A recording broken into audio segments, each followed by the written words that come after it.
Jerusalém, ela é a capital do mundo. Dizem que Israel é o centro do mundo. Jerusalém é o centro de Israel. O Monte Moriá é o centro de Jerusalém.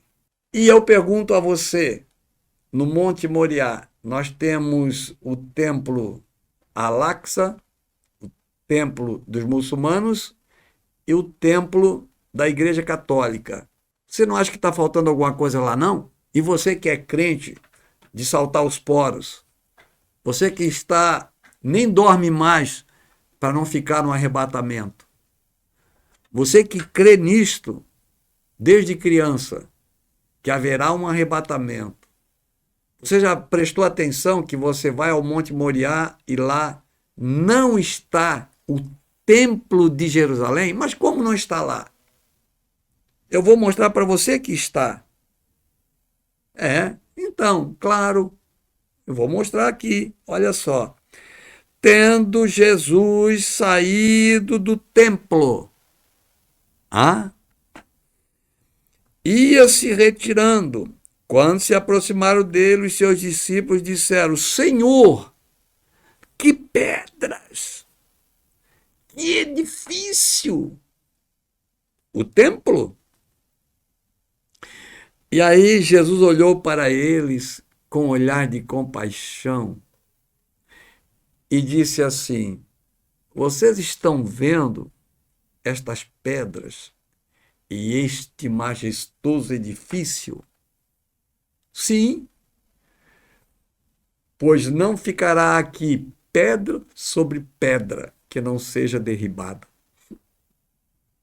Os discípulos pensaram que aquilo seria uma coisa que aconteceria. Quando? Não sei. No tempo se acabaria. Mas Jesus disse: Olha, não ficará aqui pedra sobre pedra que não seja derribada. Isso parece que foi ontem, mas Jesus falou há 2000 anos com os discípulos. E a palavra de Deus nos fala hoje. E aí os discípulos, não é? Os discípulos curiosos disseram: Senhor, quando sucederão estas coisas? E que sinal haverá da tua vinda e da consumação do século? Jesus disse: Olha, eu quero, vocês têm que vigiar para que ninguém engane vocês. Porque muitos virão em meu nome dizendo: Eu sou o Cristo, e enganarão a muitos. Certamente ouvireis falar de guerras, rumores de guerras. Não vos assusteis, porque é necessário que isto aconteça, mas ainda não é o fim. Se levantará nação contra nação, reino contra reino, haverá fomes, terremotos em vários lugares. Porém, tudo isto é o princípio das dores. Então sereis atribulados e vos matarão. Sereis odiados de todas as nações por causa do meu nome. Nesse tempo, muitos hão de se escandalizar e trair e odiar uns aos outros. Levantar-se-ão muitos falsos profetas e enganarão a muitos. E se por se multiplicar a iniquidade, o amor de muito esfriará. Mas aquele que perseverar até o fim será salvo. E este evangelho do reino será pregado em todo o mundo, em testemunho a todas as nações, então virá o fim. E aqui vem o abominável da desolação que Jesus disse que iria acontecer até chegar a nossos dias. Aí eu pergunto para você, onde está o templo? Como é que os judeus são tão passivos que podem estar numa nação estabelecidos e não tem templo para adorar o Senhor? Como você me explica isso? Já que eles não são convertidos a Cristo. Eles não são como nós. Mas Jesus deixou uma lição. E eu quero dizer para vocês que este templo que eles estavam contemplando com tanto orgulho, com tanta vaidade, aquele templo que na entrada dele Pedro curou aquele paralítico, está lembrado? Quando eles iam orar. E aquele paralítico disse assim: Olha, pedindo uma esmola, ele disse, Pedro, olha, não tenho prata, não tenho ouro, mas em nome de Jesus Cristo, levanta-te e anda. E ele pegando pela mão aquele paralítico, ele se levantou e andou, que foi uma revolução ali no templo. Pois é, o templo estava lá. Jesus já tinha subido, mas o templo estava lá. E os anos foram passando. Mas no ano 70, no primeiro século, no ano 70, quer dizer, Jesus no ano 33 até o ano 70, 33 para 70, 37 anos, não é? 37 mais 33 dá 70. Então, ali, 37 anos depois, o exército romano, ok? Estou falando romano, não estou falando muçulmano.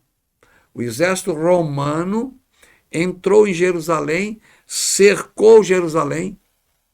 Jesus já tinha predito que eles, quando vissem a perseguição, eles saíssem, fugissem, se salvassem, as mulheres grávidas dessem um jeito, que fugissem para os montes, para os vales, para onde pudessem, mas fugissem, não ficassem ali. Mas alguns ficaram. Alguns ignoraram o que Jesus falou porque não criam em Jesus. E eles ficaram. O exército veio, cercou toda Jerusalém, e aonde eles foram? Lá onde o povo mais estava apegado. O povo foi se acumulando, se acumulando, se acumulando e se apegou ao templo. E eles foram lá no templo e destruíram, não ficou nada. E não só o templo foi destruído, como construíram outros templos sobre aquele. E hoje, já faz quanto? 2000 anos. O templo não está lá. Só está no coração do povo judeu, mas não está lá. E por quê? Essa é a pergunta desta mensagem. E por quê? Aqui vem a chave para você prestar atenção. Por que que os judeus estão na sua terra desde 1948? 14 de maio de 1948. As Nações Unidas, já falei sobre isto, elas legalizaram a nação de Israel. Elas autorizaram a nação de Israel. Ok? Uma vez que ela foi legalizada, cumpriu-se o tempo da diáspora, o tempo deles estarem pelo mundo sem rei e sem pátria. Então, agora eles já tinham uma pátria e eles não aceitariam outra a não ser esta. Ok? Não adiantaria dar uma pátria para eles na Rússia, nos Estados Unidos, na França, na Inglaterra, na Alemanha. Não adiantaria. Eles seriam estrangeiros. A pátria deles teria que ser naquela geografia. Preste bem isso. Por quê? Porque a geografia que eles queriam era aquela que já era deles, que eles foram expulsos, e teria que estar Jerusalém na área que tivesse. Por quê? Porque o sonho deles era Jerusalém. O hino deles é Jerusalém. O hino tido como o mais lindo do mundo é o hino de Jerusalém. É o hino nacional de Jerusalém. Então, assim, e por que que eles estão lá tantos anos e ainda não construíram o templo? É porque eles não querem? Não, não é porque eles não querem. Por eles já teriam construído, mas por que ainda não? É porque ainda não chegou o tempo permitido da profecia para eles construírem. Vocês acham que com todo o dinheiro que eles têm, com toda a ciência, com toda a capacidade, eles têm armas atômicas, eles já enfrentaram N guerras e derrotaram todos os inimigos? Em primeiro lugar, eu quero enfatizar a vocês, com muita galhardia, com muita determinação e precisão. Alguns já me perguntaram, mas eu quero declarar para você: Israel nunca mais vai ser tirado da sua terra.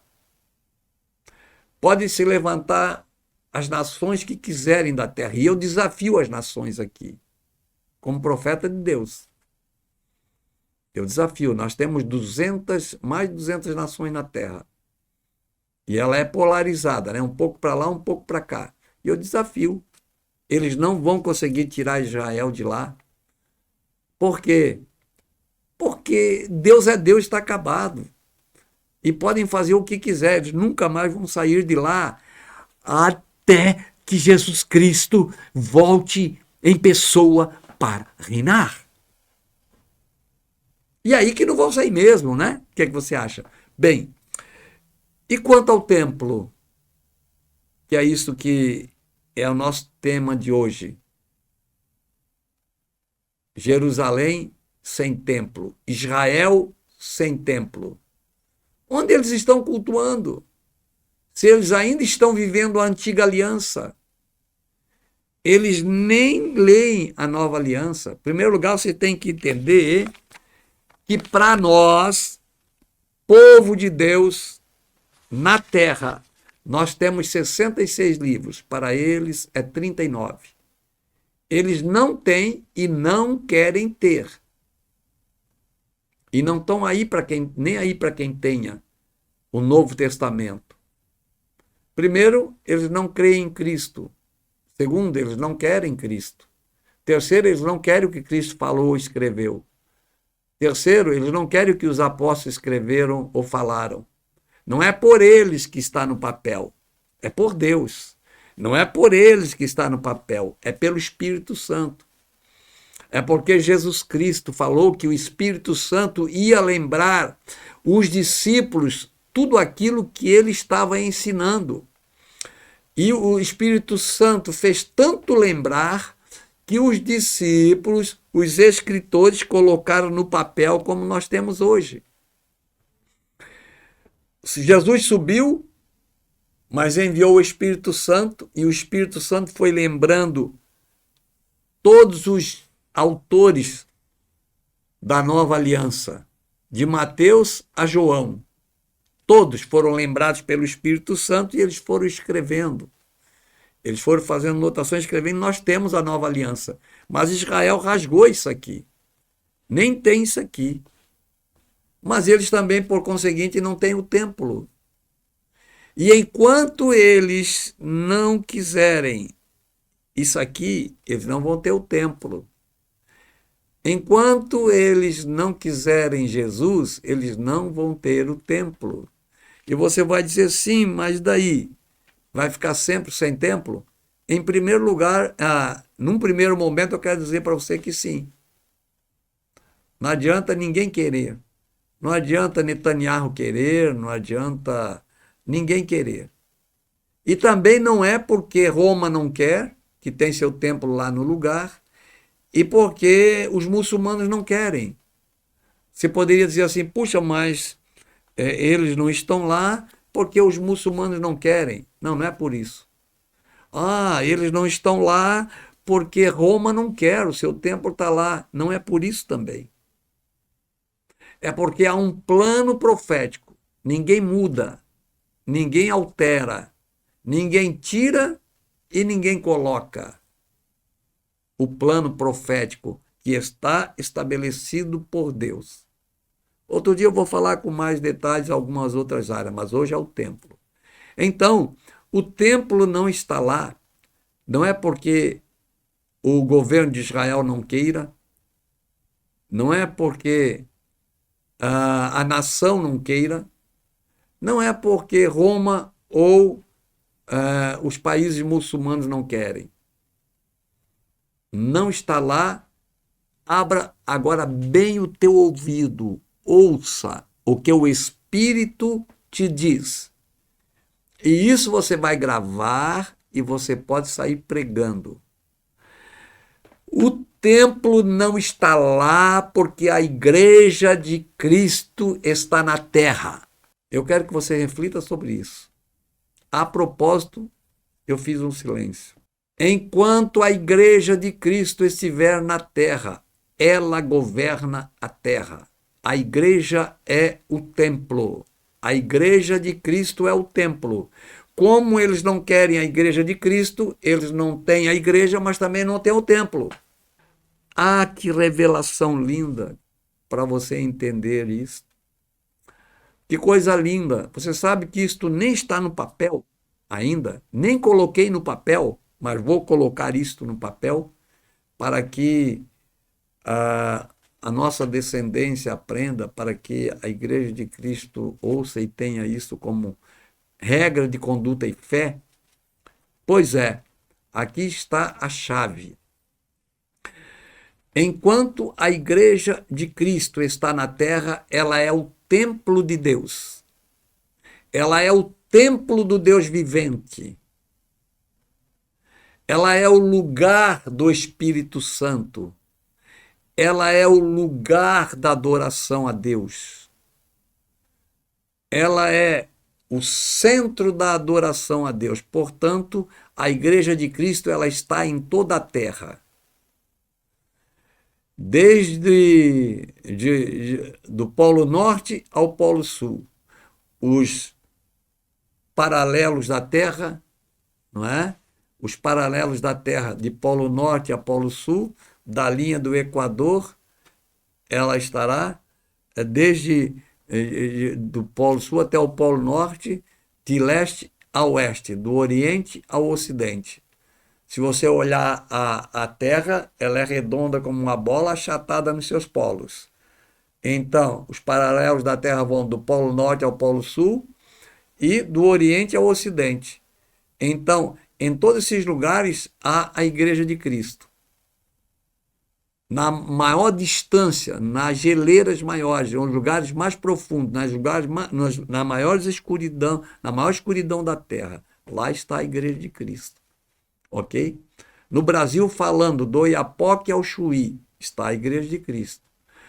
Do Rio Grande do Norte ao Acre, lá está a Igreja de Cristo.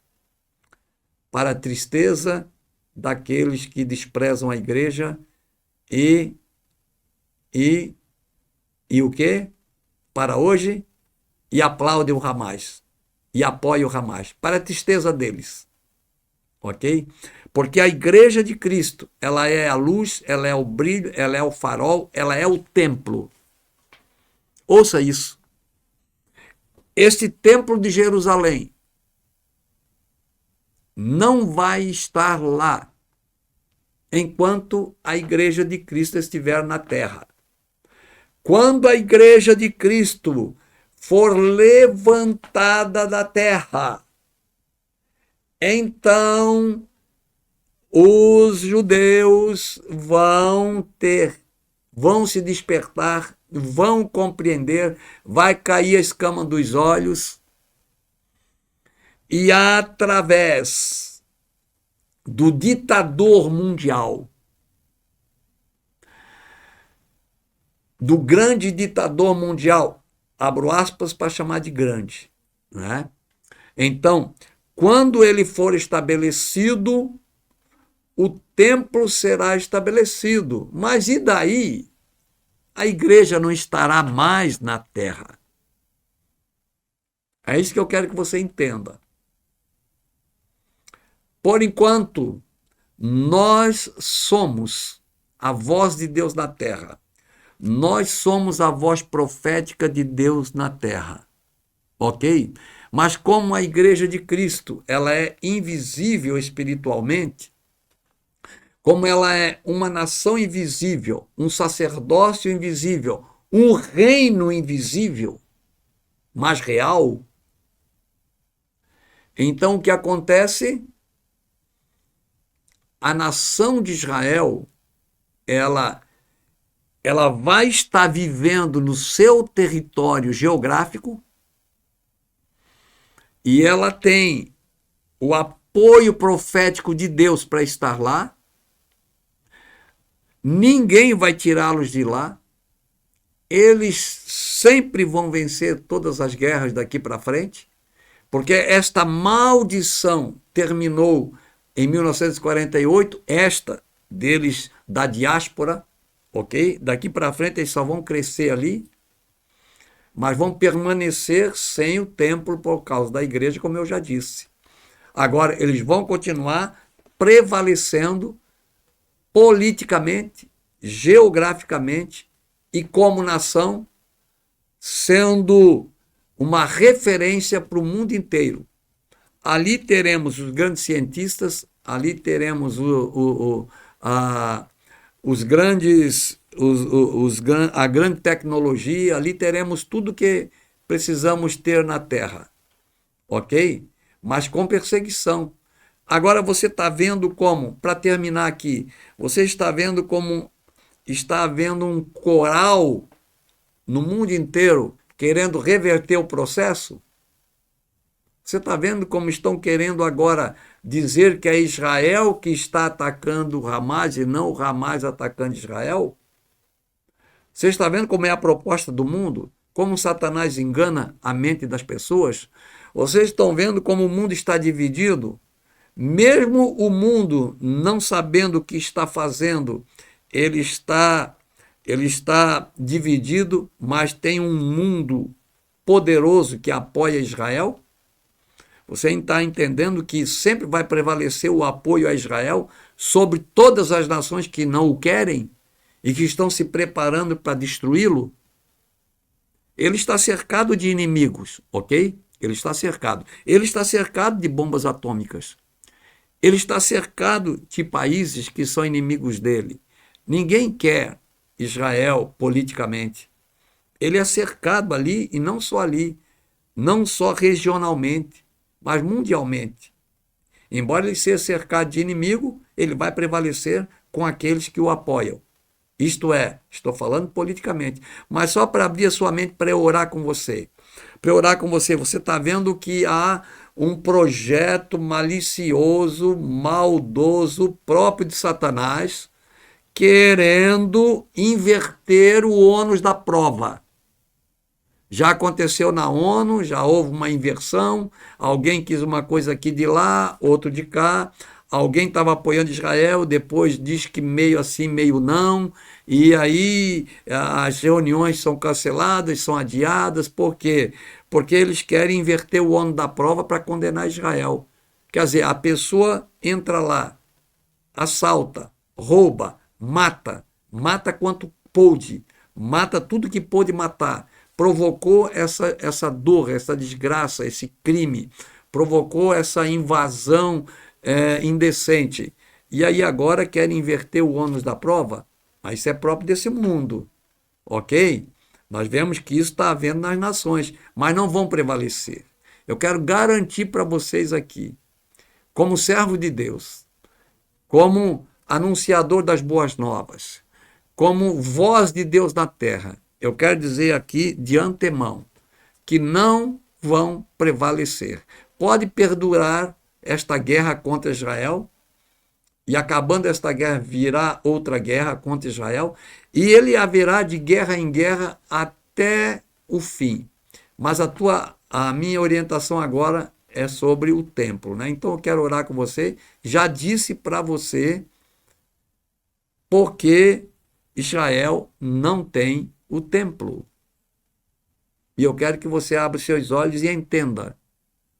Israel não tem o templo, para terminar, é porque o mundo, porque a igreja ela é o templo, não de Israel, do mundo inteiro. E enquanto a igreja estiver, não terá um templo material na terra. Primeiro a igreja tem que ser arrebatada com poder, com glória, com aplauso do Espírito Santo, dos anjos, dos arcanjos, querubins, serafins. O Espírito Santo vai tomar esta igreja, este povo maravilhoso, esta nação eleita e sacerdócio real, este povo adquirido, este povo santo, este povo de Deus, esta noiva linda, esta noiva preparada, esta noiva pronta, ela será tirada da terra. E depois, então, acontecerá a instalação do templo da forma apocalíptica. Vamos orar? Pai, em nome de Jesus, eu quero te louvar, Senhor, por esta noite linda e preciosa. Eu quero te agradecer, meu Pai, por este momento precioso. Eu quero, meu Pai, louvar o teu nome por teu santo Filho Jesus nos ter feito sua igreja. Eu quero te agradecer, meu Pai, pelo divino Espírito Santo enviado, que tem dado poder à igreja de Cristo de estar conosco, nos ensinando, nos ajudando, nos consolando na hora da dor, na hora amarga. Ah, meu Pai, consolando aquelas famílias que os entes queridos partem para a eternidade, partem com o Senhor. Ah, meu Pai, eu quero te louvar por este Santo Espírito, este amado Espírito Santo, este querido Espírito Santo que está conosco, edificando esta igreja preciosa, preparando-a para o dia que ela for recolhida, preparando-a para que ela, inesperadamente, ela seja retirada no momento que o ímpio não espera, no momento em que os governos do mundo não esperam porque não sabem, não sabem porque não creem, não creem porque não querem crer. Mas, meu Pai querido, Ele estará conosco e Ele será o poder que nos levantará e nos erguerá e nos levará até o nosso amado Redentor, quando estaremos para sempre com o Senhor, junto com aqueles que foram antes de nós. Por isso eu te louvo, meu Pai, por esta mensagem reveladora. Te louvo por esta orientação linda e preciosa do Espírito Santo nesta noite. Eu te agradeço, Senhor, por mais este momento histórico, lindo e precioso, que nós estamos liberando esta palavra em teu nome, para que muitos sejam abençoados, renovados, despertados, Senhor, para que possam estar com a mente alerta e coração receptivo, em nome de Jesus. Ora vem, Senhor Jesus.